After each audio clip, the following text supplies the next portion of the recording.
విశాఖలో సేనాతో సేనాని పేరిట నిర్వహిస్తున్నటువంటి జనసేన పార్టీ రాష్ట్ర స్థాయి సమావేశాలు నేటితో ముగియనున్నాయి. ఇక ఈ సందర్భంగా సాయంత్రం ఇందిరా ప్రియదర్శిని మున్సిపల్ స్టేడియంలో డిప్యూటీ సీఎం పవన్ కళ్యాణ్ అధ్యక్షతన బహిరంగ సభ నిర్వహించనున్నారు.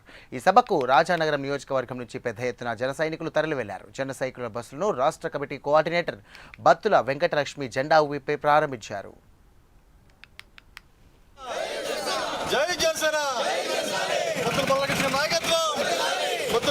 నాయకత్వం